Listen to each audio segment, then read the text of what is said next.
Hey everyone, I'm back, and today we're going to be talking about Skinamarink. There's the full steelbook, and this movie came out in 2022 and is directed by Kyle Edward Ball. And this movie was pretty polarizing when it came out, and not everyone enjoyed it. And it has like a 4.8 on IMDb. And I was thinking, I'll give this a shot. I was hoping that it was going to be good, and with it being a Shudder movie, I had no idea what I was really getting into. Is it just going to be a generic, basic horror movie, or is it going to be something unique? I remember really loving One Cut of the Dead, and that was a Shudder movie, or at least it was. They had some involvement, or it's on Shudder or something. I have no idea, but point is, I went into this movie with an open mind, hoping that there would be something good, or like it would be something unique. And to be honest, I have some mixed feelings on it. There are elements of this movie that I love for sure. Like I love the look of the movie, and it's very grainy, and that's something you're just gonna have to get used to. And it takes place in 1995. The look of the film, you're either going to be with it or you're not. And for me personally, I didn't really mind it. I thought it made the look. Sorry, I thought the movie looked creepy because of it at points. And this movie takes place entirely at night, and so you really do see a lot of what it has to offer, basically. And the movie does a good job of giving you a sense of mystery, and there are points that I think it's very well shot, and you don't see the actors' faces like really at all, except for like one or two shots in the movie that last for like a second or two. And I liked the attempt, and this movie was for sure trying to be different. And for a while, I thought it was trying to be like a haunted house type thing, but done from a different perspective. And it was that, and then it kind of turned into some other things that I don't want to get into because I don't want to spoil anything. And the atmosphere of this movie is creepy throughout, and there were points in this movie where it did kind of remind me of Eraserhead, just not nearly as good though.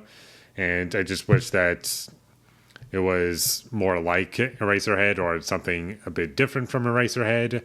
But the reason I bring it up is because I just feel as though it's a worse version of Eraserhead in a few ways.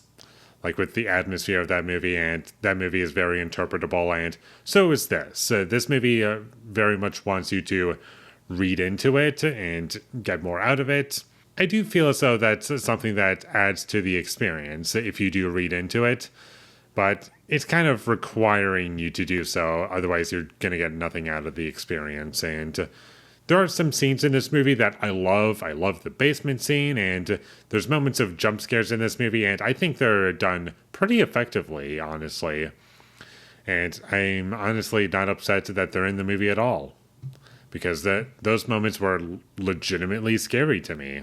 And they're not every 5 seconds. They happen about 3 or 4 times in the movie. I never counted, but when they happen, they're very effective and memorable, and that's mostly as to why I'm positive on this movie. Because if this movie didn't scare me once, then I would not be feeling very positively about this movie at all. And to get into my issues with this movie, my biggest issue with this film is that it's way too long.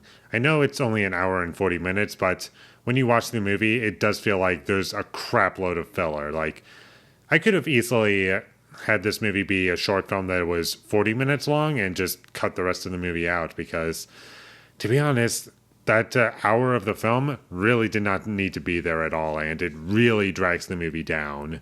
If it weren't for that huge chunk of filler, then I might have wound up loving this movie.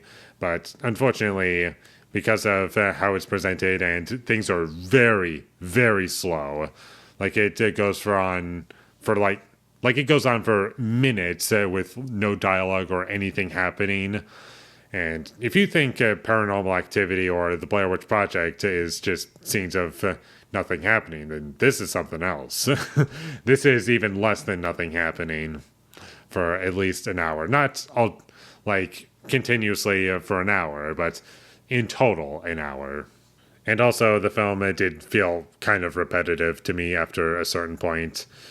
And the last act of the movie, or 15 minutes, I thought were pretty great. And that's mostly where it asks you to read into it. And I liked all that. And it does say when it's over, it says, "The end." I don't think that's a spoiler for the movie, because I didn't really spoil much of the plot, even though there isn't really much of a plot to this movie. It's more about the experience. And there's lots of close shots in this movie, and it's done so in a way that I don't know if I can say without spoiling anything, but it was kind of interesting at times. And we got a couple wide shots toward the end, and that was kind of a breath of fresh air after feeling claustrophobic for so long. And another issue that I had with this movie is that the child performances were nothing special to me. They weren't all that great. Sometimes they couldn't even pronounce words. And I was watching this movie with subtitles, and either the subtitles were inaccurate or they just didn't pronounce words properly. And that was kind of distracting. But luckily, there isn't much dialogue in this movie. There's no more than 2 pages of dialogue in this entire film. So at least the movie's got that going for it.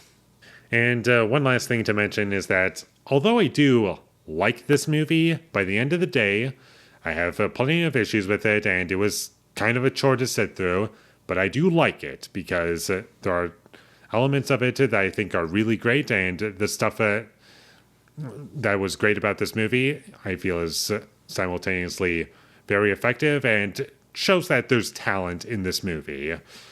And that's really what props it up for me.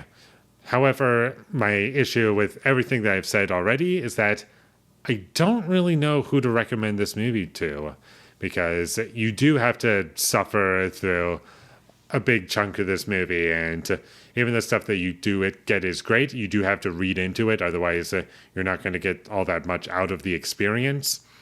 So there's a lot of things going against this movie because of that. But if you're willing to sit through just about anything, and you're willing to read into just about anything, then this is a movie for you. Just be cautious. This movie is very slow, and it's experimental, and it's trying to be different, and that's the intention of the film. So if that's something you're willing to put up with, then I would recommend it. Everyone else, no.